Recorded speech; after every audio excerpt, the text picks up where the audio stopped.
күн, құрметті көрермендер. Бүгін біз сіздермен Жаңаарқа кентіндегі Сәкен Сейфуллин даңғылында орналасқан 4-ші Баубеков атындағы саябаққа келіп тұрмыз. 1995 жылдың маусым айында мәдениет және демалыс саябағына оның негізін салушылардың бірі 4-ші Баубекұлының есімі берілген болатын.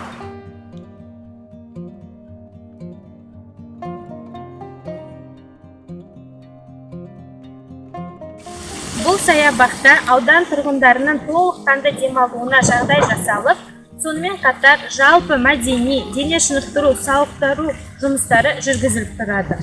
Саябақтың жалпы алып жатқан көлемі 2,2 гектар жерді қамтиды.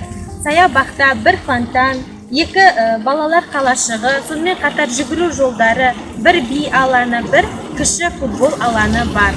Қыс айларында мұз айдыны құйылады. Сонымен қатар қыс мезгілінде әртүрлі спорттық жұмыстар жүргізіліп тұрады.